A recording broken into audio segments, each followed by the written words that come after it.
जम्बूद्वीपे भरतखंडे आर्यावर्ते भारतवर्षे। जम्बू टॉक्स देखने वाले हमारे सभी दर्शकों का बहुत बहुत स्वागत, अभिनंदन। मैं हूं आपके साथ निधीश गोयल, करता हूं आप सभी का यथोचित अभिवादन। धर्म। जब महाभारत में एक द्यूत क्रीड़ा चल रही होती है, जब तोरण स्फटिक सभा में दुर्योधन आमंत्रित करता है और दुर्योधन के बहाने एक तरीके से धृतराष्ट्र आमंत्रित करते हैं महाराज युधिष्ठिर को, तो इंद्रप्रस्थ तो सभा बनी ही बनी है, यहाँ तोरण स्फटिक सभा बनी है, आप यहाँ आइए। और क्रीड़ा सभा है। अब उस क्रीड़ा सभा में सभा के बहाने द्यूत क्रीड़ा का आयोजन होता है और वहां पर जब पूरा का पूरी बात हो चुकी होती है, महाराज युधिष्ठिर सब हार चुके होते हैं, लेकिन तब भी वो धर्म से डिगते नहीं है और लगातार एक द्वंद्व चलता है धर्म और अधर्म के बीच में। लेकिन आज जो बात है उसमें धर्म और अधर्म की बात ही नहीं है। बात केवल इतनी है कि धर्म, रिलीजन और मजहब, यानी कि एक तरीके से मैं यूं बात करूं कि आप हीरे को और रेत के कण की भी अपनी वैल्यू होती है, मिट्टी की भी अपनी वैल्यू होती है, लेकिन क्या हीरे को रेत के कण से बराबर तौला जा सकता है? ये वही कोशिश हो रही है जिस कोशिश में लोग कामयाब भी हो रहे हैं। लेकिन क्या उनकी कामयाबी को हमें लोगों के सर चढ़ा करके बोलने देना है, या फिर हमें उसको उसको अप्रतिकार करना है, उसका अपोज करना है और डंके की चोट पर करना है, ताल ठोक के करना है और ये बता के करना है कि धर्म के गलत स्वरूप की, गलत प्रयोग की शुरुआत किस नेता ने की थी। जी हाँ, मैं यहाँ पर ये बात कर रहा हूं किस नेता ने की थी, क्योंकि धर्म के गलत प्रयोग की शुरुआत किसी सामान्य व्यक्ति ने नहीं की है, बल्कि एक नेता ने की है। वो नेता आज का है या कल का है, ये आपको आज के हमारे कार्यक्रम में मालूम चलेगा। बहुत उपयोगी कार्यक्रम आप लोग के लिए होने वाला है। एकेडमिक डिस्कोर्स के हमारे ये कार्यक्रम होते हैं, ये आप सबको पता है। इसलिए अगर आप पहली बार हमारे चैनल से जुड़े हैं तो चैनल को सब्सक्राइब जरूर करें, बगल वाली घंटी बजाकर बेल आइकन एक्टिवेट करें, ऑल पर क्लिक करें, जिससे सभी नोटिफिकेशंस आप तक पहुंच सके। ये वीडियो यूट्यूब के जरिए रिकमेंड होकर के और लोगों तक भी पहुंचे, इसलिए इसे लाइक करना बिल्कुल ना भूलें। जितना हो सकता है, जहां तक हो सकता है, इसे शेयर करना ये आपका परम दायित्व है, ये आपकी जिम्मेदारी बनती है। आपको लगता है देश और धर्म के लिए हम कुछ अच्छा काम कर रहे हैं तो हमें सहयोग जरूर कीजिएगा। जो जानकारी आपको टिकर में स्क्रॉल के माध्यम से दी जा रही है। मैं स्वागत करता हूं हमारे बीच पधारे हुए आज के हमारे कार्यक्रम के अतिथि प्रोफेसर रामेश्वर मिश्र पंकज। नमस्ते। गुरुजी प्रणाम, कैसे हैं आप? नमस्ते निधीश जी, बिल्कुल ठीक हूँ। काफी दिनों बाद आपके बिल्कुल। दर्शन हुए जम्बू टॉक्स में, थोड़ा कुछ गैप हाँ आया चले गए कहीं हाँ, हम कुछ स्वस्थ पहले स्वस्थ एक हैं, अच्छे अस्वस्थ हो हैं, गए थे। स्वस्थ हैं? जी हाँ, जी एकदम ठीक है, एकदम ठीक। बहुत सुंदर तो गुरुजी। मित्रों, आज का जो विषय है वो अच्छी तरह समझने योग्य है, क्योंकि इस विषय में बहुत भ्रांति है और सबसे महत्वपूर्ण बात यह है कि ये भ्रांति कुल 100 वर्ष पुरानी है। 100 वर्ष पहले तक हिंदू समाज को इस विषय में कोई भ्रांति नहीं थी। हर हिंदू इसे जानता था, शिक्षित हिंदू भी। लेकिन क्योंकि जो परंपरागत शिक्षा थी उसमें शास्त्रों की शिक्षा जैसे सारे विश्व में होता है, जो समाज होता है उसके अपने शास्त्र होते हैं, उन शास्त्रों की शिक्षा देना संसार भर में कर्तव्य माना जाता है शिक्षकों का। और जहाँ राज्य नियंत्रित शिक्षा है वहां भी ये माना जाता है कि अपने समाज के जो शास्त्र हैं उनकी शिक्षा पहले दोगे। लेकिन 100 वर्ष पहले कुछ घटना घटी जिसकी हम आगे चर्चा करेंगे। शिक्षा के नाम पर अज्ञान को फैलाया गया योजना पूर्वक अंग्रेजों के द्वारा, और बहुत से लोग उत्साह में उस अज्ञान को अपनाने लगे और कुछ ही दिनों में बिल्कुल दूसरा दृश्य हो गया है कि जिस शब्द का अर्थ भारत में जन जन जानता है, जिन्हें ट्राइबल कहते हैं, वनवासी, आदिवासी जो भी कहते हैं, जो वस्तुतः हमारे वीर क्षत्रिय लोग हैं, जो किन्हीं कारणों से, कुछ तो स्वेच्छा से और कुछ पराजय आदि के कारण वन में रहने लगे, ऐसे सब प्रकार से आदरणीय वनवासी समूह भी जानते हैं, जिन्हें जातियों में बांटकर अब बताया जा रहा है कि बस कोई एक स्थिर जाति है और जातियों में कभी कोई कुछ भी कर लो, जाति कितना भी श्रेष्ठ काम करे तो भी उसका आदर नहीं होता, आदि आदि जो बता रहे हैं। उसके आधार पर निचली जाति या दलित आदि शब्द कह रहे हैं। उनमें भी सारे समाज में ये ज्ञात था। जो तथाकथित अन्य जातियां हैं, जिन्हें द्विजातियां कहते हैं, द्विज हैं, उनको भी पता था।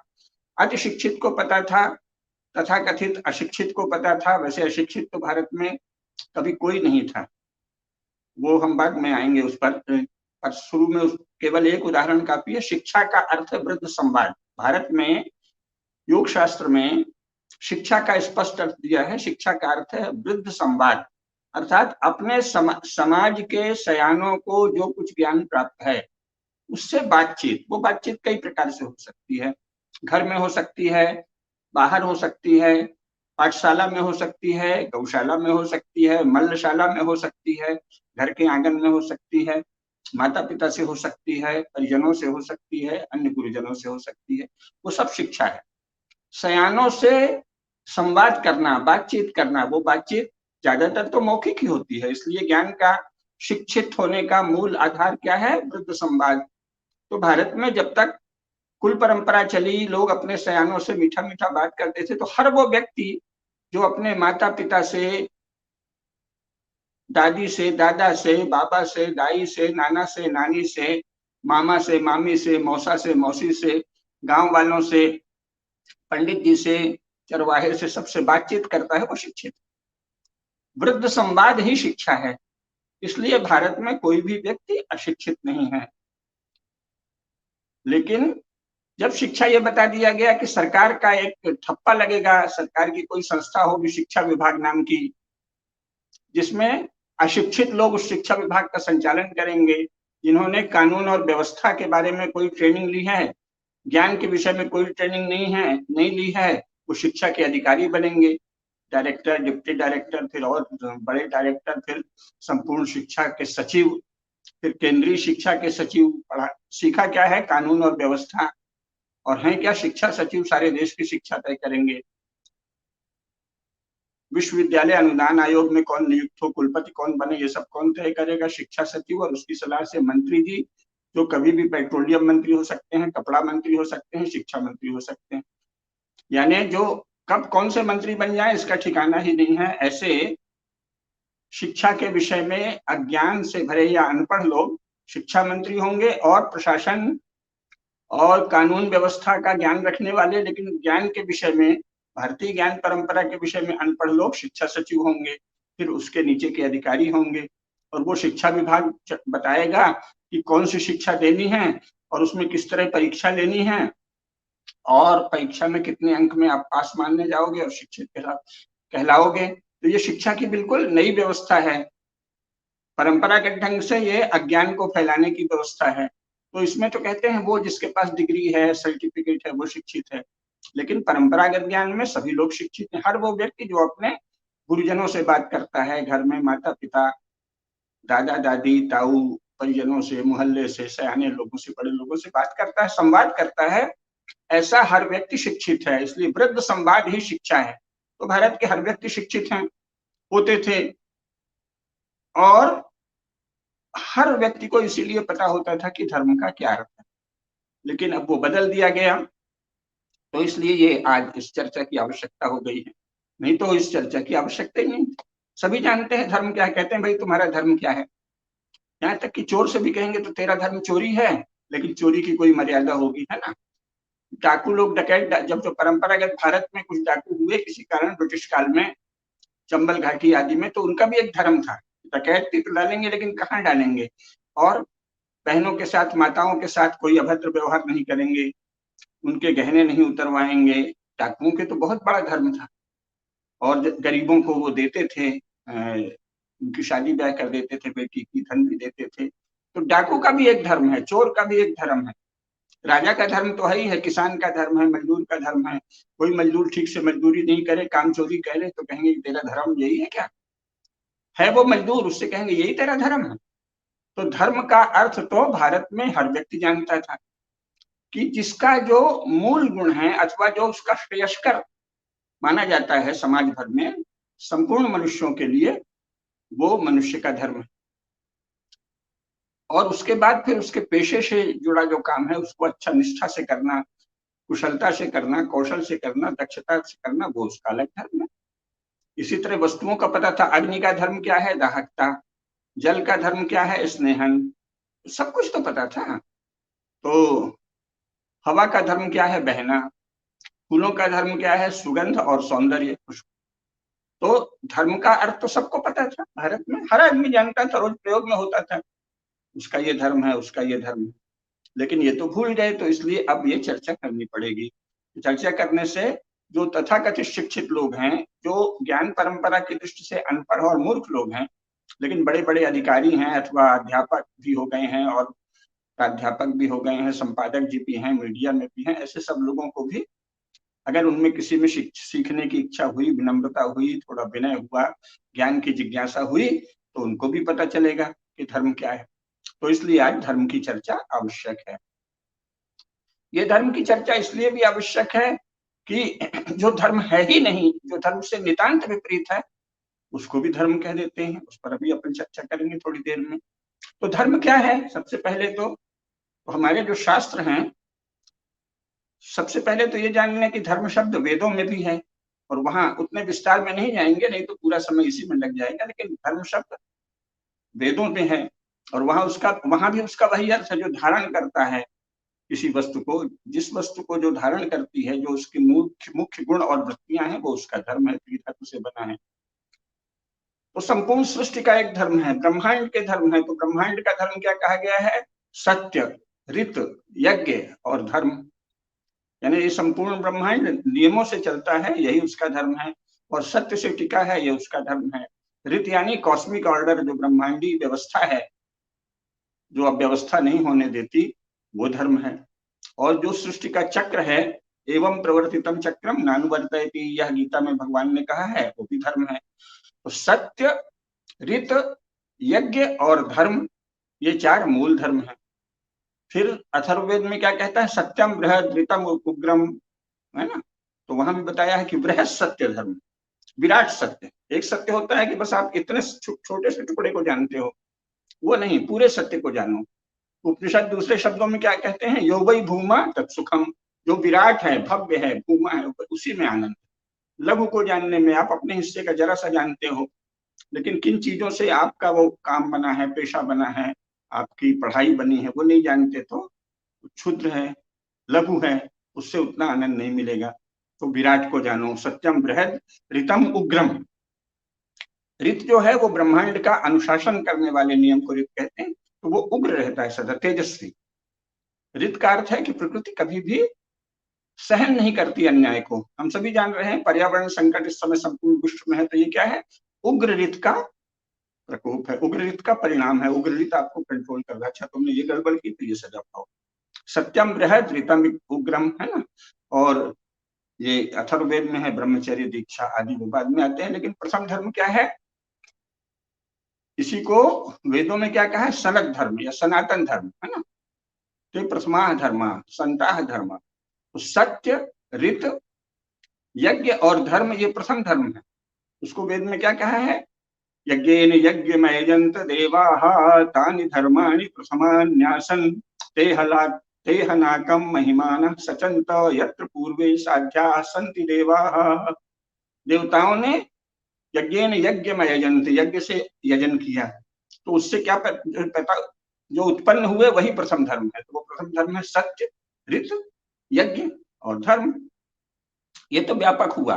तो ये धर्म इस व्यापक अर्थ में संपूर्ण ब्रह्मांड का एक धर्म है। पृथ्वी का धर्म है कि वो गति करती है, सूर्य की परिक्रमा करती है ना।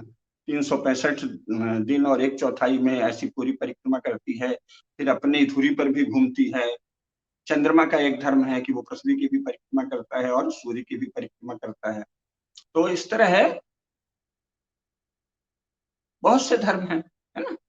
ग्रह अपने अपने मंडल पर भी परिभ्रमण करते हैं, और सभी ग्रह जो इस अंतरिक्ष के हैं, इस सूर्य लोक के हैं, वो सूर्य की परिक्रमा करता है। ऐसे ही अनेक सूर्य लोक हैं, अनेक ब्रह्मांड हैं, अनेक सृष्टियां हैं, वहां उन सबके नियम हैं। तो एक तो वो हो गया। फिर पशुओं पक्षियों सबका अपना एक नियम है, ये इनका धर्म है ना। सिंह का धर्म है कि वन में राजा की तरह रहे और अपनी भूख जो है वो किसी भी एक शिकार से बुझा ले, उसका वो धर्म है। इसके बाद तृप्त होने के बाद वो और शिकार उसे नहीं करेगा कि चलो 2 कर लें, 4 कर लें।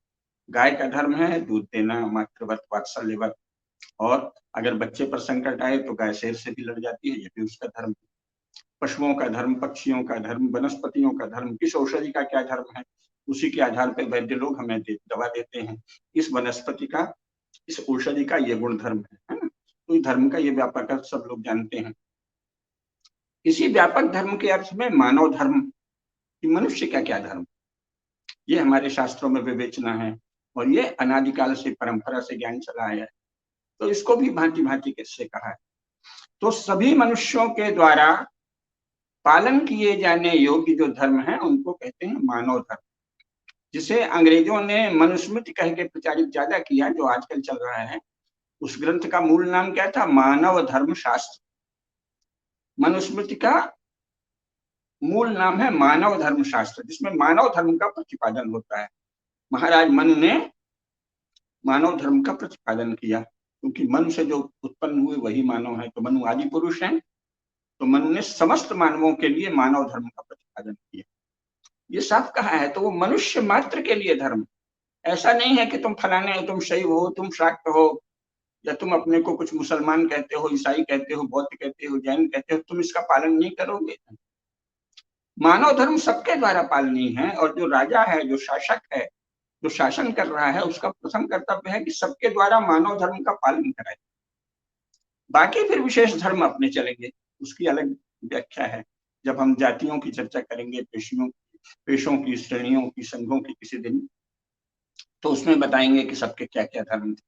जाति का धर्म अलग है, श्रेणी का अलग है, संघ का अलग है, निगम का अलग है, वर्णों का धर्म अलग है, आश्रम का धर्म अलग है, लेकिन ये सब मानव धर्म से अनुशासित है। बड़े व्यापक मानव धर्म के अंतर्गत फिर ये विशिष्ट धर्म है। जैसे मानव धर्म पिता को भी पालना है और पुत्र को भी पालना है, लेकिन पिता का काम है, पिता का धर्म है परिवार का पोषण, बच्चे का पोषण। पुत्र का धर्म है विद्या को जब तक पढ़ाया जाए, विद्या काल में ठीक से पढ़ना और माता पिता की सेवा करना और अपने कुल की परंपरा को आगे बढ़ाना। तो ये क्या है? ये विशेष धर्म हुआ। कुल धर्म, वर्ण धर्म, आश्रम धर्म, किसी वृत्ति का धर्म, ये शिक्षक है, ये शिल्पी है, ये अभियंता है, ये चिकित्सक है, ये वैद्य है ना, ये कलाकार है, संगीतज्ञ है, नर्तक है, नाट्य प्रस्तुत करता है। सबके अपने विशेष धर्म है, लेकिन इनमें से कोई मानव धर्म से रहित नहीं है। मानव धर्म सबके द्वारा पालनीय है, सबके द्वारा। आप अपने को मुसलमान कहते हो कि ईसाई कहते हो कि नास्तिक कहते हो कि कम्युनिस्ट कहते हो कि जैन कहते हो कि बौद्ध कहते हो कि शैव कहते हो कि शाक्त कहते हो कि भागवत कहते हो कि कुछ वैष्णव कहते हो, ये अलग बात है। ये आपका संप्रदाय है, या आपकी उपासना पद्धति है, अथवा आपकी पहचान के तरीके हैं कि हमको इस तरह पहचानो। क्योंकि बहुत से लोग उपासना जानते ही नहीं है। इस्लाम और ईसाइयत में तो उपासना नाम की कोई चीज ही नहीं है ना। वहां तो यह है भाई, पैगाम आया है, उस पैगाम को आपने सुन लिया, उस पर ईमान लाइए, उसके अनुसार पालन करिए। ईसाइयत में भी यही है ना कि एक कहा जा रहा है कि ये फेथ है आपका, उसमें फेथ रखिए, तो फेथ के प्रति ओबीडियंट होइए। तो वो तो उपासना की विधि नहीं है, लेकिन फिर भी आपकी एक पहचान है कि मैं मोमिन हूँ, मैं जोशुआ का अनुयायी हूँ, ईसाई। तो अपनी पहचान का अपने पालन करिए मानव धर्म की मर्यादा में, ये भारत में कहा गया था। तो मानव धर्म क्या है? ये मनुस्मृति में सबसे पहले लिखा है, क्योंकि मनु ने सबसे पहले मानव धर्म का उपदेश दिया। तो उन्होंने क्या कहा? धृति क्षमा दमोस्तेयम शौचमिंद्रिय निग्रह धीर विद्या सत्यम अक्रोध दशकम धर्म लक्षणम। धी श्रुति यानी जो भी आपके पास सुख दुख आए, लेकिन अपने कर्तव्य के प्रति अडिग रहें और उसमें निरंतर कर्तव्य का पालन करें। उसके लिए आवश्यक धृति धारण करना, चित्त में स्थिर करना कि मेरा क्या कार्य है, और फिर उसमें कष्ट भी आए तो अडिग रहना, ये है धृति। बस एक मिनट का अंतर है, ये बार बार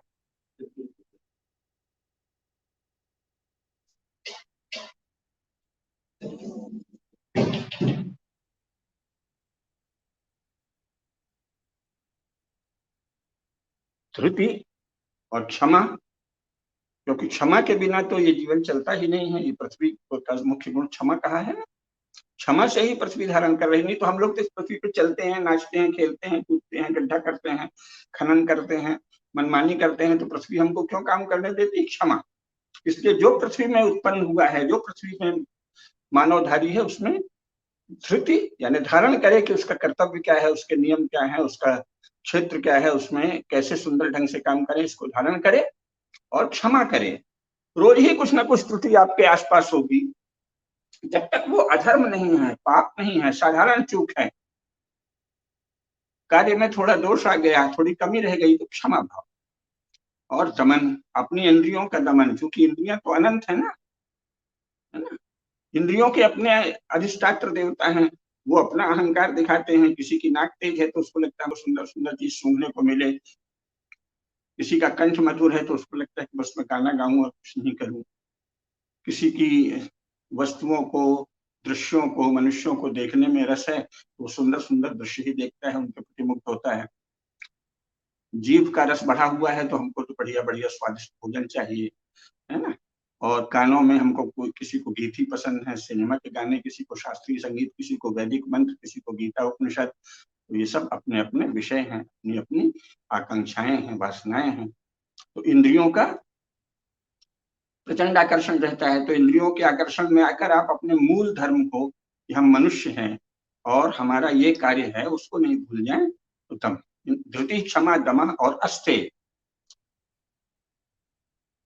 बहुत भाग्यशालियों को छोड़ के बाकी सब लोगों का कुछ ना कुछ अभाव रहता है। किसी के पास थोड़ा धन कम है, किसी के पास यश कम है, किसी के परिवार में उसकी पत्नी सुंदर नहीं है तो उसकी भाभी सुंदर नहीं है, तो उसका बेटा सुंदर नहीं है। तो खासतौर से स्त्रियों के विषय में पुरुषों में चोरी का भाव आ जाता है कि ये हमें मिल जाए तो वो भी चोरी है, और दूसरे का धन चुरा लें वो भी चोरी है। और उन्होंने बड़ी अच्छी पुस्तक लिखी है, उसको चुरा के अपने नाम से छाप दिया। ये आजकल बहुत हो रहा है, बड़े बड़े मठों में भी लोग चेलों से लिखवा के अपने नाम से छापते हैं। ये धंधा भारत में तो कभी नहीं होता था, ये काम सबसे पहले स्टालिन ने शुरू किया। स्टालिन एक अनपढ़ गुंडा था, उसको कुछ आता नहीं था, लेकिन उसने पार्टी के जो एक्सपर्ट इंटेलेक्चुअल्स थे उनसे कहा तुम भाषा विज्ञान पर लिखो, और कह दिया मैं स्टालिन भाषा वैज्ञानिक। फिर कहा रशियन हिस्ट्री में लिखो, वो छप गई पुस्तक स्टालिन के नाम से। तो स्टालिन हिस्टोरियन भी है, स्टालिन लिंग्विस्ट भी है, स्टालिन बहुत बड़ा सर्जक भी है, राइटर भी है, क्रिएटिव आर्टिस्ट भी है, सब कुछ है। तो ये जब चला तब उसकी नकल आजकल यहाँ भी चली है। बहुत से मठों में महंत लोग जो है किसी चेले से किताब लिखवाते हैं और अपने नाम से छपवाते हैं। और बहुत से नेता कहते हैं पार्टी में हमारी इज्जत बढ़ जाए तो याद ये लिख लो, 2 लाख रुपया ले लो, 3 लाख रुपया ले लो, हमारे लिए पीएचडी लिख दो, हम पीएचडी हो जाएं। शायद मोदी जी की नजर में, या पहले ये था कि राजीव जी की नजर में, या किसी की भी नजर में चढ़ जाएंगे, या कांग्रेस पार्टी में, भाजपा में, किसी पार्टी में हमको बड़ा पद मिल जाएगा। तो चोरी, दूसरे की लिखी हुई वस्तु की चोरी, दूसरे की रखी हुई वस्तु की चोरी, दूसरे के घर में विद्यमान वस्तु की चोरी की और प्रवृत्ति बहुत मनुष्यों में साधारणतः होती है, अगर वो पर्याप्त स्वस्थ नहीं है। तो कहा कि नहीं, अस्तेय, आपके मन में लालच जगे भी तो करिए मत, वो अधर्म है। धृति, क्षमा, दमोस्तेयम शौचम, पवित्र शरीर के लिए अगर आप शारीरिक रूप से पवित्र नहीं रहेंगे तो रोगों का घर हो जाएंगे। कोरोना ने दिखाई दिया, और कोरोना में मोदी जी की कृपा से संपूर्ण देश में, और संपूर्ण देश का वो अनुशासन भी है, विशेषकर हिंदुओं ने अपने नेता का बहुत कहना माना, तो सब लोग बाहरी शौच पवित्रता तो सीख लिए, ऐसे हाथ धोना, अब थोड़ी देर में सैनिटाइज कीजिए। उस शौच का, बाह्य शौच का महत्व तो समझ में आ गया, नहीं तो भूले जा रहे थे। क्योंकि हमारी जो तस्करों के द्वारा चलाई जा रही मुंबई की फिल्म इंडस्ट्री है, उसने योजना पूर्वक लोगों को अपवित्रता सिखाई। फिल्म में पहले फिल्म में सदा दिखाते थे कि हाथ धोता है बच्चा बाहर से आता है, अब दिखाने लगे कि मिलिट्री सेना से आया है, सीधे जूता पहने हुए और ये फेंका बैग और ये माँ से लिपट गया, और फिर खाना भी खाने लगे। ये योजना पूर्वक फैलाया गया है। दूसरों को लगता है अरे ऐसे ही है, लापरवाही, लापरवाही नहीं। फिल्म में एक एक एक एक्शन बहुत सोच विचार कर होता है, छोटे से छोटा शॉट। क्योंकि मैं भी कुछ समय तक कुछ धारावाहिकों के निर्माण में से जुड़ा रहा हूँ, और हमारे बहुत से मित्र फिल्म निर्माता भी हैं, धारावाहिक निर्माता भी हैं। दिल्ली में मैं था तो 50 निर्माता, निर्देशक और अभिनेता अभिनेत्रियां सब हमारे मित्र थे, तो पास से देखा है। तो एक एक शॉट बहुत सोच विचार कर होता है। तो अगर फिल्म में ये दिखाया गया है कि साहब जूते पहने पहने आएंगे और हाथ भी गंदा है और ये फेंका बैग और फिर खाना खाने लगे, तो ये योजना पूर्वक। क्यों? हिंदुओं में जो पवित्रता की वृत्ति है उसे नष्ट कर दो, उनमें लापरवाही आ जाए। और रूप रस गंध सब मिला के जो ये मीडिया होता है, इतना आकर्षक, इतना सम्मोहक होता है। जो व्यक्ति बहुत दक्ष और कुशल नहीं है, इन सब चीजों का जानकार नहीं है, प्रशिक्षित नहीं है, और आत्म संयम में दीक्षित नहीं है, खासतौर से बच्चे, तो उसमें पगला जाते हैं, स्वाभाविक है। ध्वनियों का, सौंदर्य का ऐसा संसार खुलता है फिल्म में, तो बांध लेता है। तो उस सम्मोहक संसार से योजना पूर्वक हिंदुओं में अपवित्रता बढ़ाई गई, उनकी पवित्रता की भावना को नष्ट की गई, वो पाप था। तो हमारे यहाँ क्या कहा है, धृति क्षमा दमोस्तयम शौचम, आंतरिक पवित्रता भी और बाहरी भी। तो बाहरी पवित्रता हुई, आंतरिक ये है कि मन में कलुषित विचार तो नहीं उठते, कलमश तो नहीं उठता, कलुष और कलमश, दूषित भाव, दूषित विचार या निरर्थक विचार, कल्पना करते रहें ऐसे होगा फिर ऐसे होगा, उसी एक चिड़ियों जैसे, एक दिन मैं ये बनूंगा एक दिन मैं वो बनूंगा। अरे तो अभी जो कर्म करना है वो कर, तो विपर्य में घूमना, हाँ?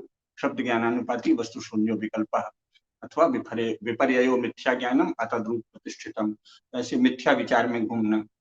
तो ये सब भी ये मन के भटकन है, ये मन के दोष हैं, ये मन के कलुष हैं, ये मन के कलमश हैं, बुद्धि के कलुष हैं। जैसे धर्म और मजहब में फर्क नहीं जाना, तो ये बुद्धि का कलुष है, बुद्धि का कलमश है। तो इन सबको दूर करना, कलमश को हटाना, अशौच को हटाना, अपवित्रता को हटाना, मन पर जो गंदगी चढ़ जाती है।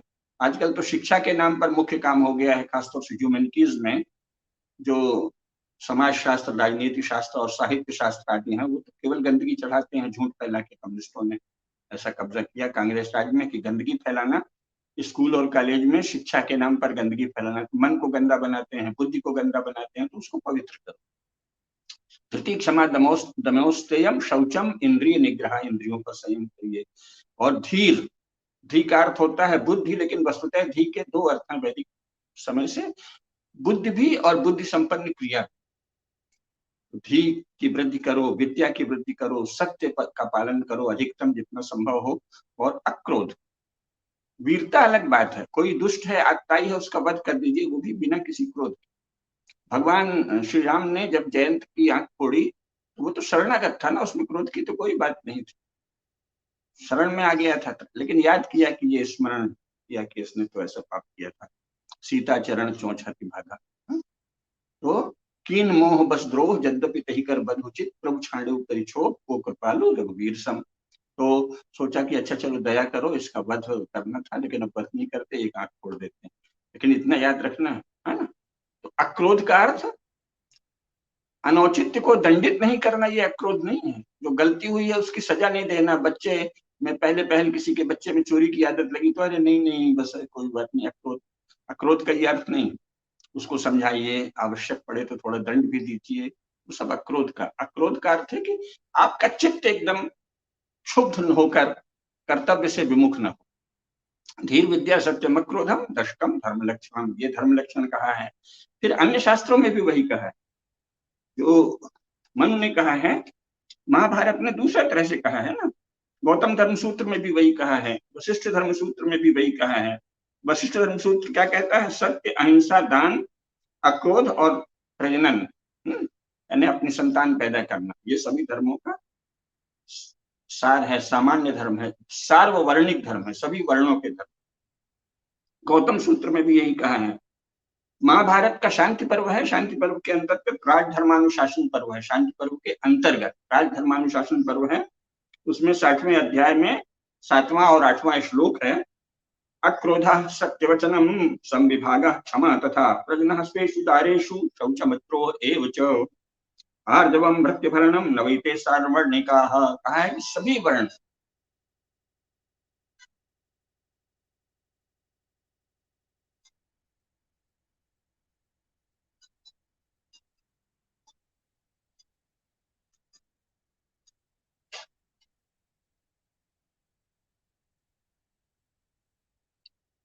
किसी भी वर्ण का व्यक्ति हो और किसी भी पंथ का अनुयायी हो, हिंदू हो, मुसलमान हो, ईसाई हो, कुछ हो, यूरोपीय हो, अमेरिकन हो, अफ्रीकी हो, रेगिस्तानी हो, समुद्र में रहने वाला हो, मल्ला, नाव पहाड़ में चढ़ने वाला हो, समुद्र में तैरने वाला हो, कुछ भी हो, ये 9 सबके सार्ववर्णिक धर्म है। अक्रोधा यानी बात बात में क्षुब्ध नहीं करना चित्त को, सत्यवचनम सदा सत्य बोलना, समविभागा संपत्ति का उचित वितरण करना अपने परिजनों में, क्षमा भाव रखना, अपनी ही पत्नी से संतान पैदा करना, ये नहीं कि इधर उधर भी पैदा करते रहे, प्रजनास्वेषु दारेषु शौचम पवित्रता, अद्रोह, और अपने जो आश्रित हैं भृत्य भरणम, महाभारत कहता है कि अगर आपके आश्रित लोग हैं और सेवक हैं, नौकर है, भृत्य का नौकर भी है, उन सबका भरण पोषण करना, आपका धर्म है। इसी प्रकार वामन पुराण में भी कहा है, वामन पुराण में कहा है, अहिंसा सत्यम अस्तेयम दानम शांति दमः शमः अकारपण्यम च शौचम च तपश्च नीचर दशांगो राक्षश्रेष्ठ धर्मोसौ सार्ववर्णिकः। उन्होंने 10 बताए हैं, उसमें भी सब में वही आया, सत्य अहिंसा। तो धर्म जो है, मानव धर्म सभी के द्वारा करने योग्य है। तो ये जानना चाहिए। जब हम इस मानव धर्म को जानेंगे, विष्णु धर्म सूत्र भी है बहुत सस्ता, क्षमा सत्यम दमः शौचम दानम इंद्रिय संयमः अहिंसा गुरु शुश्रूषा तीर्थानुसरणम दया आर्जवम लोभ शून्यत्वम देव ब्राह्मण पूजनम अनभ्यसूया च तथा धर्म सामान्य उच्यते। सब जगह कहा ये सामान्य धर्म, सार्ववर्णिक धर्म, सामासिक धर्म, यानी ऐसा धर्म है सामासिक, यानी सबके द्वारा इसका पालन करना ही है। सार्ववर्णिक सामान्य धर्म, मानव धर्म, सभी मनुष्यों को इसका तो पालन करना ही होगा, ये है धर्म। अब इसको आप नहीं जाने तो इस धर्म का स्रोत क्या है, सबको क्यों पालन करना होगा? तो सबको पालन इसलिए करना होगा कि जो परमात्मा है, जो परम सत्ता है, वो सर्वव्यापी है। तो हर एक मनुष्य में, हर एक व्यक्ति में और हर एक प्राणी में भी उसी का अंश है, चिदंश है ना। ईश्वरः सर्वभूतानां हृदयेषु तिष्ठति भ्रामयन् सर्वभूतानि यन्त्रारूढानि मायया। सभी प्राणियों के हृदय में ईश्वर हैं, परमात्मा कण कण में है और अंतर्यामी भी है, बाहिर्यामी भी है। अंतर्यामी होते बड़, बाहिर्यामी है राम, ये भी कहा है ना। लेकिन हर एक के हृदय में, ये नहीं है कि हिंदू के हृदय में है और मुसलमान के नहीं है, ईसाई के नहीं है, भारतीयों के है और अफगानियों के नहीं है, या इजरायलियों के नहीं है, या अरबों के नहीं है, या अफ्रीकियों के नहीं है, या अंग्रेजों के नहीं है, फ्रेंचों के नहीं है, जर्मनों के नहीं है, अमेरिकनों के नहीं है, रूसियों के नहीं, ऐसा नहीं है। सभी के भीतर परमात्मा है। और क्योंकि सभी के भीतर परमात्मा है, तो सभी को एक व्यापक अनुशासन में रहना है। एक तो धर्म का अनुशासन है जो सृष्टि को चलाता है, और इसके बाद वो अनुशासन है जो मनुष्य मात्र के लिए है। तो धर्म के अनुशासन में सबको रहना है, फिर मनुष्य जो है उसको मानव धर्म के अनुशासन में रहना है, इसलिए वो सबके लिए है। और उसका स्रोत क्या है कि कण कण व्यापी सर्वव्यापी परमात्मा। तो धर्म क्या करता है, मनुष्यों को एक इकाई मानता है। इसके बाद उनके पेशे, उनके कुल की स्थिति, किस समाज में है, वहां राज्य व्यवस्था कैसी है, इसके अनुसार अलग अलग कर्तव्यों का निर्धारण होता है। लेकिन सामान्य धर्म का पालन सबको करना है, यानी मानवता एक है, मनुष्य समाज एक है, मनुष्य एक इकाई है, धर्म ये कहता है। और धर्म कहता क्या है कि इस एक इकाई को क्या करना चाहिए, सत्य, है ना, दया, ऋजुता, अहिंसा, सब कुछ यही है ना। विद्या की साधना, उसी को भगवान ने गीता में क्या कहा है, दैवी संपत्ति कह दिया है। दैवी संपत्ति श्रीमद् भगवद गीता में 16वें अध्याय में वही कहा है। अवयम सत्व संशुद्धि ज्ञान योग व्यवस्थिति दानम दमश्च यज्ञश्च स्वाध्यायस्तपार्जवम अहिंसा सत्यम अक्रोध शांति राज्यव में उचो।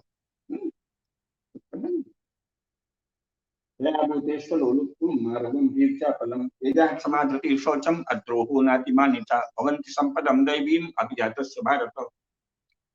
यानी श्रेष्ठ तो मनुष्य मात्र के लिए यही है, अभय, सत्व संशुद्धि, अहिंसा, सत्य, अक्रोध, यही कहा है ना। सब जो ऐसे गुण हैं जो दैवी गुण है, पवित्र गुण है। और ज्ञान का कोई विभाजन नहीं है धर्म के अनुसार, इसीलिए गीता में जगह जगह आया ये ज्ञान है, यही जो दैवी संपदा है, सात्विक जीवन है, इसका वर्णन करके कहा है। एतद् ज्ञानमिति प्रोक्तम अज्ञानम यदतोऽन्यथा। दो ही विभाग हैं, एक तो ज्ञान है और एक अज्ञान। ये नहीं कि उनका ज्ञान अलग है, मेरा ज्ञान अलग है। वो विशेषज्ञता के रूप में है कि भाई मैं लिखता पढ़ता हूं तो मेरा लेखन का ज्ञान है। कोई बोलता है, कोई दोनों काम करता है, कोई चिकित्सक है, कोई वैद्य है, कोई भवन बनाता है, कोई मूर्ति बनाता है, कोई प्रेस चलाता है, कोई मीडिया चलाता है, कोई सोने का आभूषण बनाता है, कोई हीरे का कारोबार करता है, कोई अनाज बेचता है, कोई तेल बेचता है, कोई कपड़े बेचता है, बहुत सारे। तो ये तो विशेषज्ञता वाले बात हुई ना। लेकिन मूल धर्म तो सभी मनुष्यों के लिए पालनीय है, वो करना ही पड़ेगा। आप ये नहीं कह सकते कि चूंकि मैं तेल का व्यापार करता हूं तो मैं तो झूठ ही बोलूंगा।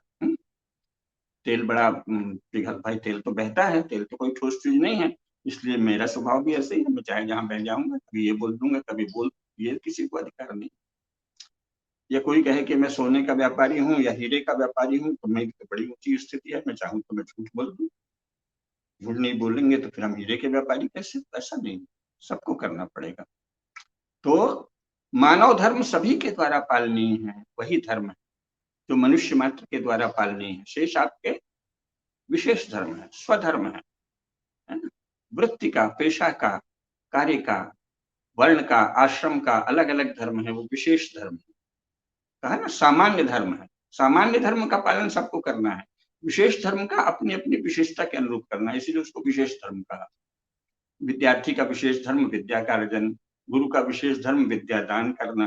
तो ये विशेष धर्म तो सबके अपने अपने रहेंगे। सैनिक का धर्म, विशेष धर्म युद्ध करना, सेना में जाना। सेनापति का विशेष धर्म सेना का संचालन करना। शासक का विशेष धर्म ठीक से शासन करना, वर्णाश्रम धर्म की मर्यादा स्थापित रखना। ये विशेष धर्म हुए ना। लेकिन सामान्य धर्म का पालन तो सबको करना पड़ेगा। आप ये नहीं कर सकते कि हम सामान्य धर्म का पालन भी नहीं करें। क्यों? क्योंकि परमात्मा सब में है, तो जितने मनुष्य हैं सबके भीतर एक चिदंश है, संपूर्ण मानवता एक है, इसलिए धर्म सबके लिए है। ये है धर्म। और मजहब और रिलीजन क्या है? मजहब है, जिसे वो लोग कहते हैं कि आखिरी रसूल जो हैं वो अल्लाह ताला जो सातवें आसमान पर बैठे हैं, उनके पास से कोई पैगाम लाए और वो उन्होंने दिया, और अब उस पर ईमान लाना है। आपको उसकी साधना नहीं करनी है, उस ज्ञान को फिर से नहीं जानना है। आप कोई मोहम्मद साहब नहीं बन सकते, आप ज्ञान से संपन्न नहीं हो सकते, आप सीधे अल्लाह से कोई रिश्ता नहीं बना सकते। आप रसूल के जरिए, और रसूल को भी ज्यादा तर्क वितर्क, ज्ञान साधना, उनको समझें कि रसूल थे क्या, मनुष्य के रूप में क्या थे, उनका चित्त कैसा था, उनकी बुद्धि कैसी थी, उनके व्यवहार का आधार क्या था, उन्होंने किसके लिए बोला, क्या केवल अरबों के लिए बोला कि संपूर्ण विश्व के लिए बोला? संपूर्ण विश्व के लिए बोला तो राज्य के विषय में कुछ क्यों नहीं बोला, समाज के विषय में कुछ क्यों नहीं बोला, बस थोड़ी सी बातें बता दी, ऐसे खाओ, ऐसे उठो, ऐसे बैठो। दुनिया के विषय में क्यों नहीं बोला? हमारे तो शास्त्र हैं, तो उनमें तो वर्णन है, अमुक जनपद के लोग ऐसे ऐसे खाएंगे, उनकी भाषा ये है, उनकी भूषा ये है, उनका भोजन ये, सबका अलग अलग निकला है। गांधार के निवासियों का अलग है, तो बाहलिक निवासियों का अलग है, तो ब्रह्म देश के लोगों का अलग है। आर्यावर्त का जो विशाल पवित्र क्षेत्र है उसका जीवन अलग है, वो भोजन और भाषा और सब में प्रमाण माना गया। लेकिन ये नहीं कहा गया कि यही है, और भी सबको दिया है। सब वो वहां का जानपद धर्म अलग है, श्रेणी धर्म अलग है, गण धर्म अलग, सबकी चर्चा है ना हमारे शास्त्रों में। तो मोहम्मद साहब ने तो ऐसा कुछ नहीं बताया। राज्य कैसे होगा? कुरान शरीफ में कहीं नहीं। कैसा राज्य होगा? अगर कोई मुमिन होगा, मोहम्मद साहब को मानने वाला, तो कैसा राज्य चलाएगा? कुरान में तो कुछ ही नहीं है। इसीलिए लोगों ने क्या किया, अपने अपने मन से जो उनके इलाके में चला था राज्य, उसको चला दिया और फिर कह दिए कि हम मोमिन हैं। तो आप मोमिन कैसे हुए? इसी तरह जो ईसाई हैं, अब ईसाई तो बाइबल में तो कहीं नहीं लिखा है कि जो इसको मानेगा वो ईसाई कहलाएगा, नहीं है ना? लेकिन उन्होंने कह दिया कि हम तो ईसा को मानते हैं, क्राइस्ट को मानते हैं, इसलिए क्रिश्चियन है, उसका अनुवाद कर दिया, ईसा को मानते हैं इसलिए ईसाई है। उनको ईसाई कहा जाएगा, ये बाइबल में कहाँ लिखा है? जो मोमिन है, मुहम्मदन है, मोहम्मद साहब का आखिरी रसूल मानने वाला, उन पर ईमान लाने वाला जो अनुयायी है, उसको मुस्लिम कहा जाएगा, ये कहीं नहीं लिखा है कुरान में। ये तो मनमाने नाम है ना, मुसलमान और ईसाई बाद में मनुष्यों ने अपने लिए रख लिए अपनी सुविधा से। तो उनके लिए क्या है, उसमें तो कोई सामान्य धर्म लिखा ही नहीं। मजहब क्या है, कोई सामान्य धर्म नहीं बताता। एक तो मजहब के नाम पर जो मूल पुस्तक है वो केवल अरबों के विषय में कुछ बताती है, लेकिन बाद में कह दिया गया कि नहीं, ये सारी दुनिया के लिए, चलिए मान लिया, केवल तर्क के लिए है, नहीं सारी दुनिया के लिए। लेकिन अगर वो है भी तो वो क्या है, वो कहते हैं जो मोमिन हैं, जो आखिरी रसूल में ईमान लाते हैं, केवल वो जन्नत जाएंगे। कयामत के रोज केवल वो जन्नत भेजे जाएंगे, और कयामत के दिन तक तो वो अपने कब्र में पड़े रहेंगे, उसमें कीड़े पड़ेंगे कि गल जाएगा शरीर की, क्या होगा इसलिए पता, कहते हैं भले वो देखने में, अगर आप कब्र खोदो तो पता चलो वहां कीड़े कीड़े पड़ गए हैं, है ना, सारा शरीर गल गया है, कीड़े बुला रहे हैं, देखने में उब आएगी, फिर इसके बाद वो पच गए। लेकिन कहते हैं कोई बात नहीं, सूक्ष्म रूप में जीवित है। चलिए सूक्ष्म सत्ता मानते हैं, कयामत के दिन जब तुरही बजेगी तो वो आत्मा उठ खड़ी होगी, ठीक है, बहुत अच्छा। लेकिन वहां फैसला करेगी कहाँ? अल्लाह ताला के पास मोहम्मद साहब पैगंबर साहब भी होंगे और वो कहेंगे कि अच्छा ये ईमान लाया था हम पर, तो उसको जन्नत भेज देंगे, और ईमान नहीं लाया तो उसको दोजख भेज देंगे। अच्छा जी, ये तो पक्षपाती हो गए ना। जो सर्वोच्च सत्ता है आपके अनुसार वो पक्षपाती है।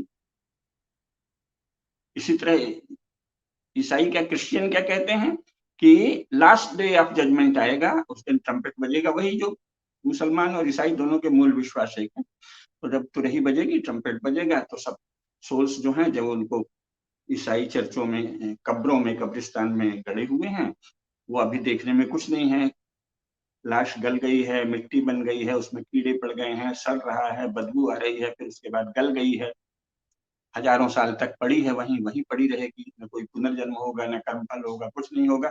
फिर एक दिन लास्ट डे ऑफ जजमेंट में ट्रम्पेट बजेगा और फिर वो अचानक, आपको नहीं दिख रहा है, आप जाएंगे खोदेंगे तो वहां कुछ नहीं मिलेगा, सब मिट्टी में मिल गया है, लेकिन वो आत्मा खड़ी होगी अचानक जादुई से, तो वो आत्मा वहां जाएगी सातवें आसमान में गॉड के पास। और गॉड जो है वो क्या करेंगे? गॉड के पास बगल में गॉड खड़े रहेंगे, गॉड एक पुरुष है जो सयाने से हैं, बूढ़े से, और उनके बगल में जीसस खड़े होंगे, और जीसस ऐसे सीढ़ी लाएंगे कि इसने नहीं हम पर फेथ लाया। फेथ कुछ किया क्या नहीं किया वो अलग बात है, फेथ लाया कि नहीं जीसस में। तो अगर फेथ नहीं लाया तो एटर्नल हेल। तो आप सदाचारी हैं, ब्रह्मचारी हैं, संयमी हैं, तपस्वी हैं, आपने अपने परिवार का पोषण किया है, उससे कोई मतलब नहीं, आप एटर्नल हेल में जाएंगे। यहाँ तो लोगों को पता ही नहीं है। मैंने एक दिन हमारे मान्यवर काशीराम जी थे, उनसे हंसी, वो विनोद करते थे, बहुत बढ़िया आदमी थे, तो उनसे मैंने पूछा कि आपको पता है कि क्रिश्चियंस के अनुसार आप कहाँ जाएंगे? तो बोले कि नहीं। तो मैंने कहा आप एटर्नल हेल में जाएंगे। आप ईसाइयों का कितना, मायावती बहन जी अनंत नरक में जाएंगी, मुलायम सिंह जी अनंत नरक में जाएंगे, अखिलेश यादव भी मरने के बाद अनंत नरक में जाएंगे। क्यों?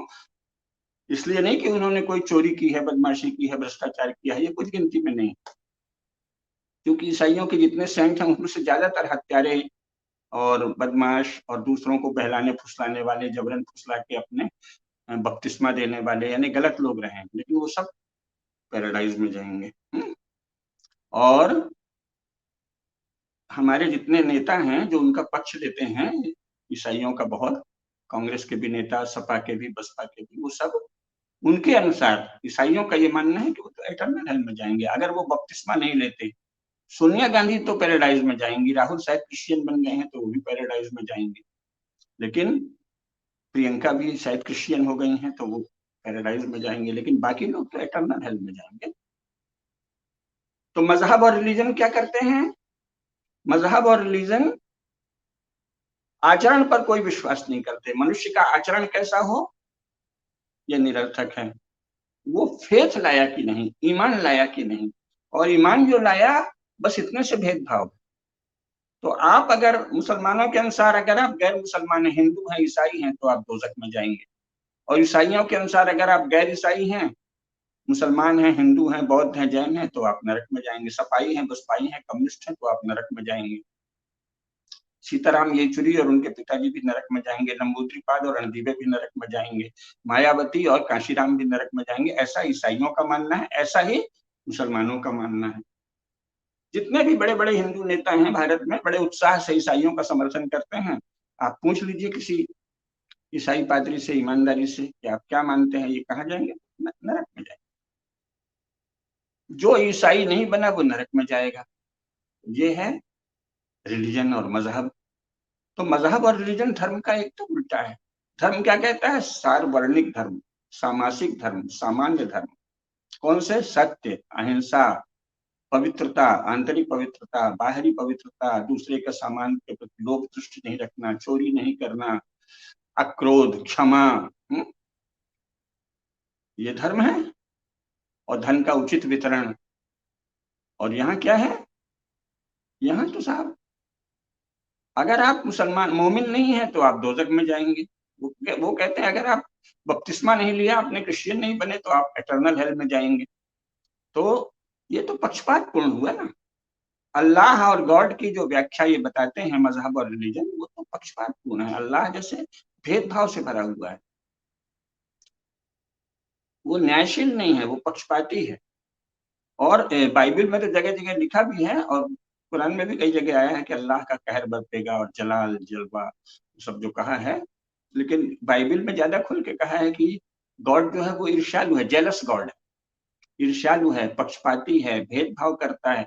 वो केवल क्रिश्चियंस को साल्वेशन देगा, केवल क्रिश्चियन की मुक्ति करेगा। वो सदाचारी है चाहे दुराचारी, और आप कितने भी अधिक सदाचारी हैं, तपस्वी हैं, पवित्र हैं। आजकल मोदी जी वगैरह बहुत ही अनुकूल हो रहे हैं, अल्पसंख्यकों के नाम पर मुसलमानों ईसाइयों से भी काफी प्रेम जता रहे हैं। लेकिन आप किसी मौलाना से पूछिए या किसी पादरी से पूछिए तो मोदी जी भी नरक में जाएंगे, या तो मुसलमान बन जाए। अमित शाह भी नरक में जाएंगे। और पता नहीं राहुल गांधी अगर ईसाई नहीं बने हैं तो वो भी नरक में जाएंगे। और जितने ये सब कमलनाथ जी और दिग्विजय सिंह जी, दिग्विजय सिंह को मुसलमान कहेंगे ये तो नरक में जाएगा बंदा, और ईसाई भी कहेंगे ये तो एटर्नल हेल में जाएगा, मुसलमान कहेंगे दोजख में जाएगा। नरक तो उनके यहाँ शब्द ही नहीं, और कर्मफल नहीं है। और जो उनके सर्वोच्च सत्ता है, तो जो गॉड है वो वस्तुतः तो होली घोस्ट के जरिए, होली घोस्ट का अर्थ है पवित्र प्रेतात्मा, यानी प्रेतात्मा के जरिए काम करता है।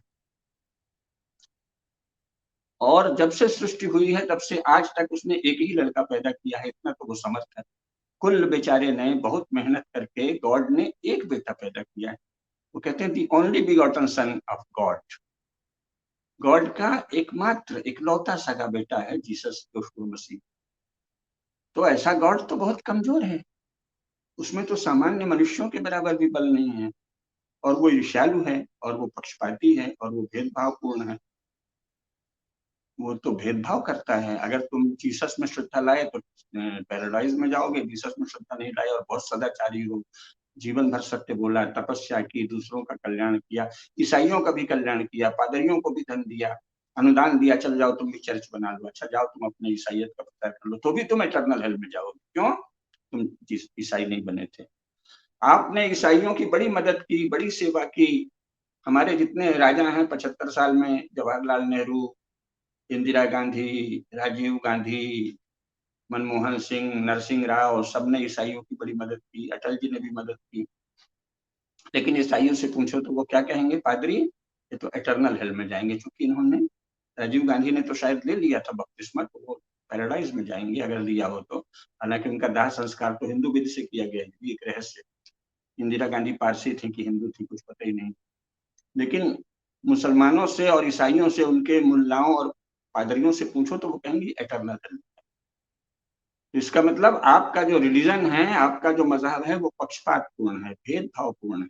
मनुष्य मनुष्य में इस आधार पर भेद सिखाता है कि वो इधर ईमान लाया कि उधर ईमान लाया, उसका आचरण क्या रहा, वो सदाचारी है, वो सच्चा है, वो कभी चोरी नहीं करता, वो कभी झूठ नहीं बोलता, वो दूसरे का धन नहीं छीनता, वो इनकी मदद भी करता है, मुसलमानों और ईसाइयों की मदद भी करता है। तो भी न तो अल्लाह उससे खुश होंगे जो मुसलमानों की मदद करता है, और न गॉड उससे खुश होंगे जो ईसाइयों की मदद करता है। क्या तमाशा है भाई। तो पक्षपातपूर्ण ईश्वर में आस्था। और फिर ये भी है कि वो कण कण में व्याप्त भी नहीं है, वो सातवें आसमान पे, सातवें आसमान पे है और केवल पुरुष है।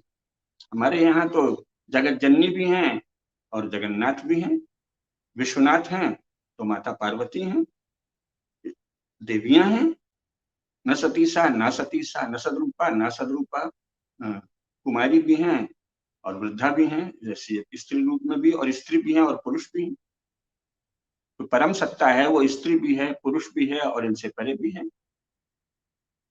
त्वम कुमार उतवा कुमारी, स्तुति है ना। कुमार भी हैं, कुमारी भी हैं, पुरुष भी हैं, स्त्री भी हैं, सब कुछ है और सबसे परे भी हैं। लेकिन वहां तो केवल पुरुष है और बूढ़ा पुरुष है। अल्लाह भी एक बूढ़ा पुरुष है और गॉड भी बूढ़ा पुरुष है। अल्लाह ने तो चलो सीधे सारी कायनात में सबको औलादें दी, बड़ी कृपा की। और जो गॉड है उसने तो कुल एक ही लड़का किया आज तक। जब से सृष्टि बनी है बेचारे अल्लाह ने बहुत मेहनत करके एक लड़का पैदा किया, होली घोस्ट के जरिए वो भी किया, पवित्र प्रेतात्मा के जरिए, स्वयं के द्वारा नहीं। तो ऐसे कमजोर और पक्षपातपूर्ण सत्ताओं में आस्था रखने वाला जो मजहब और रिलीजन है, और जो भेदभावपूर्ण है, कण कण में नहीं व्याप्त है। अल्लाह सब जगह नहीं, अल्लाह सातवें आसमान पर है और सारी कायनात पर उनका कंट्रोल है, उनके नूर से सब चल रहा है। लेकिन वो नूर अगर सब जगह चल रहा है तो फिर अल्लाह तो उपस्थित हुए ना, फिर वो नूर तो कोई भेदभाव नहीं करेगा, चलो नूर ही मान लो, तो नूर सब जगह है, नूर तो फिर भेदभाव नहीं करेगा। अगर वो परम सत्ता का नूर है तो वो ये देखेगा कि कौन कैसे कर्म कर रहा है, कर्मफल का सिद्धांत तो अवश्य रहेगा। अगर ईश्वर का कोई भी रूप, अल्लाह या गॉड सर्वव्यापी है तो वो न्यायशील हो, वो तो भेदभाव नहीं करेगा। वो तो ये नहीं कहेगा कि तूने पूजा का अमुक ढंग अपनाया और तूने अमुक ढंग अपनाया इसलिए तू नरक जाएगा और तू स्वर्ग जाएगा। और कण कण में व्याप्त नहीं है तो वो परम सत्ता कैसे? और ऐसा भेदभाव फैलाया है क्योंकि उनका शासन था तो उनके चाटुकारों ने फैला दिया। जो मुसलमान जो है ना वो असल में निर्गुण निराकार ब्रह्म को मानते हैं, इसलिए उन्होंने कहा ये मूर्ति पूजा गलत है, इसलिए मूर्तियां तोड़ दी। ये मूर्ख, निर्गुण निराकार ब्रह्म से इस्लाम और ईसाइयत का लेना देना नहीं, क्योंकि जो निर्गुण निराकार है और सर्वव्यापी परमात्मा है वो तो कण कण में व्याप्त है। तो अल्लाह कण कण में व्याप्त है ये कोई मुसलमान आपसे नहीं कहेगा, और गॉड कण कण में व्याप्त है कोई कहेगा ही नहीं। सर्वव्यापी नहीं है, ओमनी प्रेजेंट नहीं है, सर्वत्र उपस्थित नहीं है, आपको पता ही नहीं। तो मजहब और रिलीजन धर्म के पूर्ण विरोधी हैं, क्योंकि उनका जो परम सत्ता है वो भी एकांगी है, एक देशी है, सातवें आसमान पे है, सर्वत्र व्याप्त नहीं है, और वो पक्षपात पूर्ण है, वो न्याय नहीं करती, वो ईर्ष्यालु है। जो अमुक ढंग की पूजा नहीं करेगा, जो मोहम्मद साहब में आस्था नहीं लाएगा, उसको हम दोजख में डाल देंगे। वो कहते हैं अगर गॉड इज जेलस, अगर जीसस में श्रद्धा नहीं लाए तो तुमको एटर्नल हेल। तो पक्षपात पूर्ण, ईर्ष्यालु, प्रतिशोधी, यानी हमारे यहाँ तो इसको दोष मानते हैं ना ईर्ष्या को। तो फिर उनका जो गॉड या अल्लाह है वो तो सगुण है ना।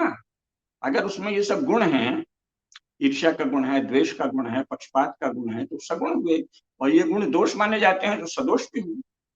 तो इस्लाम और ईसाइयत नामक जो रिलीजन और मजहब है उनमें जो परम सत्ता है वो सगुण है और सदोष, न निर्गुण है न निराकार है, आप जानते ही नहीं। तो मजहब और रिलीजन जो है वो धर्म के नितांत विपरीत, क्योंकि उनके द्वारा जो परिकल्पित सर्वोच्च सत्ता है वो पक्षपात पूर्ण है, सगुण है, सदोष है, भेदभाव पूर्ण है और सर्वव्यापी नहीं है, एक देशी, एक जगह सातवें आसमान में बैठी। धर्म उस परम सत्ता को मानता है जो कण कण में व्याप्त है, सर्वत्र व्याप्त है, संपूर्ण ब्रह्मांड में व्याप्त है, और जो निर्गुण है, जिसका स्वयं अपना कोई ये नहीं है कि हम ये करेंगे, निष्पक्ष ब्रह्मांडीय नियमों का अनुशासन सब पर लगेगा। आप हिंदू हैं कि मुसलमान, ईसाई हैं कि जैन, बौद्ध हैं कि क्या है, नास्तिक, कम्युनिस्ट, इससे कोई मतलब नहीं। जो सत्य, रित और यज्ञ के अनुशासन है वो ब्रह्मांड व्यापी। तो इस प्रकार मजहब और रिलीजन धर्म के पूर्ण विरोधी हैं, और ये सब लोग जानते थे। कब तक जानते थे? सदा से जानते थे। तो इसलिए मनुष्य अगर भिन्न प्रकार का मनुष्य है तो वो किस कुल का है, किस परिवार का है। इसलिए हमारे यहाँ भारत में लगातार 20वीं शताब्दी के आरंभ तक किसी को मुसलमान नहीं कहा जाता था। पढ़िए पुराना साहित्य, हिंदी साहित्य पढ़िए, तमिल साहित्य, बंगाली साहित्य, गुजराती, मराठी साहित्य, कन्नड़ साहित्य, उनको तुरक कहा जाता, तुरुक, तुरुष्क, क्योंकि वो उस खानदान के हैं। मुसलमान तो अभी शुरू किया है, 1947 के बाद ज्यादा चला है, 1920 के बाद सबसे पहले। नहीं तो वो क्या है, वो तुरुष्क है, तुरुक है, तुरुक। लेकिन तुरुक कोई अलग धर्म का पालन नहीं करता, धर्म तो सब करना पड़ेगा एक ही, नहीं करेगा तो राजा का काम है उसको दंडित करे। ये नहीं कि साहब हमारे तो मजहब में लिखा है, अरे मजहब से हमें कोई मतलब नहीं हुआ, इबादत का तरीका है, आपकी पूजा का तरीका है, लेकिन वो धर्म नहीं है। मजहब धर्म नहीं है, रिलीजन धर्म नहीं है, भेदभाव पक्षपात धर्म नहीं है, अन्याय धर्म नहीं है, प्रतिशोध लेना, आपका परम सत्ता जो है वो प्रतिशोधवान है, ईर्ष्यालु है, दूसरों से पक्षपात करती है, भेदभाव करती है, तो वो सत्य नहीं है, वो धर्म नहीं है, वो अधर्मी है। ऐसा उपास्य देव जो पक्षपात पूर्ण है, ईर्ष्यालु है, प्रतिशोध लेता है, वो तो अधर्म में है, उसका धर्म से क्या लेना देना, तो वो धर्म नहीं है। ऐसा कोई भी विचार जो मनुष्यता को बांटता है कि मानो दो प्रकार के हैं, एक तो मोमिन है अर्थात जो मोहम्मद साहब पर ईमान लाए, दूसरे सब काफिर हैं, और बीच में जो अपने को कहे कि मैं मोमिन हूं लेकिन कुरान के अनुसार नहीं चले, वो मुनाफिक है या मुशरिक है। मैंने अपनी पुस्तक बनावटी मुसलमान में दिया है सबके कैसे भारत के तो लगभग 99.9% मुसलमान मुनाफिक है, मुनाफिकीन, सच्चे मोमिन है ही नहीं। तो और इसी तरह उनके यहाँ जो ईसाई हैं वो भी कहते हैं कि भाई ये तो बस हमने बपतिस्मा ले लिया और हम किसी चर्च की शरण सर्विस कर रहे हैं। सर्विस का अर्थ है चर्च को आगे बढ़ाना, साम्राज्यवाद का एजेंट बनना, सेवक बनना, या उसकी सेवा करना, किस तरह चर्च आगे बढ़े, तो इससे हम पैराडाइज में चले जाएंगे, बाकी सब लोग एटर्नल हेल में जाएंगे। तो ऐसी परम सत्ता में आस्था रखना जो केवल मुंह से बोल देने से कि हम एक क्रिया कर देने से, एक कर्मकांड कर देने से, एक ने कलमा पढ़ दिया मोमिन हो गया, एक ने बपतिस्मा ले लिया तो ईसाई हो, एक कर्मकांड के आधार पर स्वर्ग और नरक तय होता है, सारे जीवन के आचरण का नहीं। बपतिस्मा ले लिए तो आपको पैराडाइज में जाने का रास्ता मिल गया, बपतिस्मा नहीं लिया तो कितने भी श्रेष्ठ कर्म करें आप एटर्नल हेल में जाएंगे। कलमा पढ़ लिया तो मोमिन हो गए और जाइए आप जन्नत में जाइए, और कलमा नहीं पढ़ा तो आप कितने भी पुण्यात्मा हैं, पवित्र हैं, आप दोजख में जाएंगे। अखिलेश भाई भी दोजख में जाएंगे, मुलायम भाई भी दोजख में जाएंगे, मायावती जी भी दोजख में जाएंगी, काशीराम जी भी दोजख में जाएंगे, सब दोजख में जाएंगे उनके अनुसार। उनका यही कहा है, हम तो नहीं कहते, हम तो कहेंगे नहीं भाई तो मैंने तो मायावती जी को राजमहिषी कहा, श्रेष्ठ अपने संगठन बनाया, अपनी जाति को भी आगे बढ़ाया, अन्य जातियों से भी समायोजन किया, श्रेष्ठ राजनीतिक स्त्री है राजमहिषी। कर्मों के आधार पर फल मिलेगा, जो अच्छे कर्म किए हैं उसके अच्छे फल मिलेंगे, बुरा किया होगा बुरे फल मिलेंगे। ये नहीं कि साहब अमुक जाति में हुए हैं और अमुक उपासना पद्धति है इसके लिए। तो जो लोग इस तरह के नितांत विपरीत चीज हुआ ना, हीरा और रेत का कण जैसे भेद है, धर्म जो है वो हीरा है, कभी कभी रेत के कणों में भी कोई हीरा मिल जाता है, लेकिन वो रेत के कणों का अंबार है। तो इस्लाम और ईसाइयत मजहब और रिलीजन क्या है, रेत की विशाल राशि, इसमें शायद रेत के उन कणों में कहीं एक आध शायद कभी संयोग बस भाग्यवश हीरे की कनी मिल जाए, नहीं मिले नहीं मिले, और यहाँ तो ये शुद्ध हीरा है, धर्म हीरा है, इस्लाम मजहब और रिलीजन रेत के कण है, रेत की ढेरी है। तो इनको एक किसने कहा, आप समय हो रहा है तो बात को संक्षेप में करता हूँ, इनको एक सबसे पहले किसने तो इनको एक कहने का काम पहली बार गांधी जी ने किया, उसके पहले ऐसा कभी किसी ने नहीं कहा। और गांधी जी ने बड़ी चतुराई से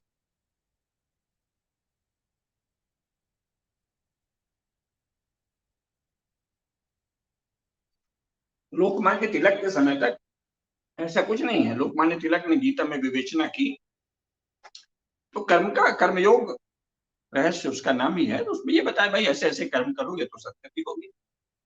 उसमें ये नहीं कहा कि जो इससे भिन्न कर्म करे वो भी कोई उसके कोई अलग परिणाम होंगे, नहीं, गलत काम करेगा, अपने को मुसलमान कह के किसी दूसरे को काफिर कह के मारेगा तो भी उसको नरक मिलेगा, और उसको राजा के द्वारा भी दंडित होना चाहिए, वध के योग्य है, आतताई है। और ईसाई बन के कि हम तो सब जगह जीसस का प्रकाश फैलाएंगे, चुपके से किसी की गरीबी का फायदा उठाकर अस्पताल में लाके सेवा करके उसको ईसाई बनाता है, तो वो भी वध के योग्य है, आतताई है। छल से किसी का धर्म बदलता है, जीवन पद्धति बदलता है, वो वध के योग्य है ना। और किसी का शील हरण करता है, धन हरण करता है, वो वध के योग्य है। तो तिलक तक तो सभी ये मान्यता थे भाई, बाकी ये तुरक हैं, जनपद के हिसाब से पहचान थी, कुल के हिसाब से पहचान थी, ये नहीं था कि मुसलमान का कोई अलग धर्म होता है, आप कर ही नहीं सकते। लेकिन गांधी जी ने कहा कि सभी धर्म हैं, हिंदू मुस्लिम सिख ईसाई, और सिख उसमें जबरन जोड़ दिया, सिख तो भाई तो हिंदू है, भाई सिख है। तो उन्होंने कहा कि हिंदू धर्म है तो इस्लाम भी धर्म है और ईसाइयत भी धर्म है। तो बहुत बड़ा पाप किया गांधी जी ने, छल किया। क्योंकि जो मानता है कि कण कण में परमात्मा है वो भी धार्मिक है, और जो मानता है कि केवल सातवें आसमान में परमात्मा गॉड या अल्लाह है वो भी धार्मिक है। तो झूठ बोलना हुआ ना। किस राजनीतिक प्रयोजन से आपने झूठ बोला, अंग्रेजों की नजर में चढ़ने के लिए, अंग्रेजों के इशारे पे बोला, या लोकप्रिय होने के लिए बोला? उस समय वोट की लड़ाई, तो वोट के लिए तो गांधी जी ने झूठ बोला नहीं, कभी उनको वोट की किसी चुनाव में खड़े ही नहीं हुए। तो गांधी जी ने झूठ क्यों बोला? वोट के लिए तो नहीं बोला, और हिंदुओं के लिए भी नहीं बोला, हिंदुओं का तो अहित ही किया। तो इसका अर्थ है कि अंग्रेजों के लिए झूठ बोला, गांधी जी ने अंग्रेजों के लिए झूठ बोला। और इतना बड़ा झूठ बोला कि कह दिया कि इस्लाम भी धर्म है, ईसाइयत भी धर्म है। धर्म नहीं। और फिर इतना बड़ा झूठ बोल के और उसे ऐसा फैला दिया। फिर उनके जो चेले आए, नेहरू जी जो स्वयं नास्तिक थे, कम्युनिस्ट थे, उन्होंने भी समाज में ऐसी शिक्षा फैलाई, ऐसा भाव फैलाया कि सब लोग मानने लगे कि अच्छा भाई अपना अपना धर्म है। तो भयंकर बात है ना। इस्लाम और ईसाइयत तो किसी भी आधार पर धर्म नहीं है। तो गांधी जी के समय से जो समाज के साथ ये बड़ा छल चला, झूठ चला, ये अनुचित है, ये पापमय है, ये हीरे को और रेत के कण को एक मिलाना है, ये सर्वव्यापी परमात्मा को और सातवें आसमान में बैठे अल्लाह या गॉड को एक करना है। जिस कण कण में जो फैला है उसको, और जो कण कण में नहीं फैला है एक जगह है उसको एक बताना कितना बड़ा छल है। और जो न्याय करता है, कर्मों का फल देता है, कर्म फल के अनुसार पुनर्जन्म देता है, उस ऐसी परम सत्ता को, ऐसे ब्रह्मांडीय नियम को, और जो केवल इस आधार पे कि आपने कलमा पढ़ा कि नहीं और आपका बपतिस्मा हुआ कि नहीं, इसके आधार पे जन्नत और दोजख, पैराडाइज और एटर्नल हेल्थ तय करता है, उसको एक बता दिए। कहाँ तो कर्मों के आधार पे फल मिलता है, कहाँ केवल इसलिए कि आपने एक कर्मकांड कर दिया, कलमा पढ़ लिया, या आप पे बपतिस्मा एक पादरी ने पानी छिड़क दिया मंत्र पढ़ के, और रोटी और शराब का प्रतीक एक कर्मकांड होता है वो कर दिया। जीसस के देह और जीसस के रक्त का प्रतीक रोटी और शराब है, वगैरह वगैरह। बड़ी विचित्र सी धारणा है, पता नहीं नरबली से लिए कहाँ, वो हम उस विस्तार में नहीं जाते। लेकिन इतनी भयंकर धारणाओं को एक मान, ये तो बहुत बड़ा पाप है, बहुत बड़ा पाप है। धर्म को और रिलीजन तथा मजहब को एक मानना बहुत बड़ा पाप। हिंदू धर्म और मुसलमान और ईसाई तीनों को धर्म कहना बहुत बड़ा पाप है। वो मजहब है, वो रिलीजन है, हिंदू समाज, हिंदू धर्म। और ईश्वर, गॉड का अनुवाद ईश्वर करना भी दोषपूर्ण है। पहले प्री क्रिश्चियन गॉड तो ईश्वर था, लेकिन क्रिश्चियन गॉड ईश्वर नहीं है, वो तो कोई सातवें आसमान में बैठी कोई भूत प्रेत या कोई सत्ता है ऐसी। वो पूरा अलग किस्सा है कि वो एडम और ईव दिख गए, लगा कि इन्होंने समागम किया है, तो वो एकदम जलजला आ गया, शाप दे दिया। अरे भाई, अपना बेटा और बहू सोते हैं रात को, सुहागरात मनाते हैं, कुछ भी करते हैं, तो उससे कोई पिता नाराज होता है क्या? नहीं नहीं, एडम जो है ईव से क्यों मिला, और एडम ईव से मिला तो जलजला आ गया और गॉड ने शाप दिया कि जाओ अनंत काल के लिए। अरे ये क्या बात हुई, कैसा बाप है? एक तो लड़का तूने पैदा किया लाखों करोड़ों वर्षों में, उसको भी शाप दे दिया इसलिए कि वो बहू के साथ रमण कर दिया, एक लड़की के साथ, ईव के साथ। ऐसी विचित्र धारणाओं को एक बताना। सर्वव्यापी, परम न्यायकारी, निष्पक्ष, स्वयं में निर्विकार, न्यायशील, कर्मों के अनुसार फल देने वाले परमात्मा से अल्लाह और गॉड की तुलना पाप है। और जिसने ऐसा किया उसने किस राजनीतिक लालसा से किया, अंग्रेजों के क्या कहने से किया, पर बहुत बड़ा दोष किया। यही आज बताना था। नमस्कार। जी गुरुजी, मुझे लगता है कि आपको जो बताना था वो सही तरीके से लोगों के पास तक पहुंच गया है, बहुत स्पष्ट शब्दों में भी पहुंच गया है। जो इशारे समझे होंगे उन्होंने इशारों से उस स्पष्टता को और बड़ा कर लिया होगा, और जो सामान्य रूप से समझना चाहते होंगे उनकी सामान्य बुद्धि में भी ये बात अच्छे से समझ में आई होगी, क्योंकि हमने कोई 5 मिनट में ये विषय नहीं रखा है, पूरा 1 घंटे तक इस विषय को रखा गया है। और इस विषय के बाद में आगे जाकर के, चूंकि आज हमने धर्म को फोकस पॉइंट रखा है, हम आगे और कुछ व्याख्यान इस पर भी करने वाले हैं जो हिंदू शब्द की बात करते हैं, क्योंकि ये शब्द के बारे में लोग बाग और भी ज्यादा कंफ्यूजन में रहते हैं। और सबसे ज्यादा कंफ्यूजन ये फैलाया जाता है कि हिंदू शब्द जो है वो वेदों में नहीं था। अगर मान भी लेते हैं कि नहीं था, उसके बाद में इस शब्द से परेशानी की वजह क्या हो सकती है, और उसके बारे में, उसके पीछे की जो पृष्ठभूमि है, उसके आज के जो कारण है, वर्तमान हालात, पॉलिटिक्स, राजनीति, कूटनीति, अंग्रेज और उससे पहले के लोग, इन सब को मिलाकर के इस शब्द के ऊपर कुछ हम व्याख्यान और रखने वाले हैं। आप हमारे साथ में बने रहें, चैनल को सब्सक्राइब करें, वीडियो को लाइक जरूर करें, जिससे कि यूट्यूब के रिकमेंडेशन के माध्यम से ये लोगों तक पहुंचे। शेयर करें, और यदि आपको लगता है कि देश और धर्म के लिए कुछ अच्छा काम हम लोग कर रहे हैं, जम्बू टॉक्स कर रहा है, तो अपना सहयोग हमें जरूर प्रदान करें। गुरुजी, आपका बहुत धन्यवाद कार्यक्रम में पधारने के लिए और इस सुंदर चर्चा के साथ में सभी का ज्ञान वर्धन करने के लिए। सभी दर्शकों को बहुत धन्यवाद देता हूँ, प्रणाम करता हूँ। नमस्ते, जय हिंद, वंदे मातरम। जय हिंद, जय हिंद, वंदे मातरम।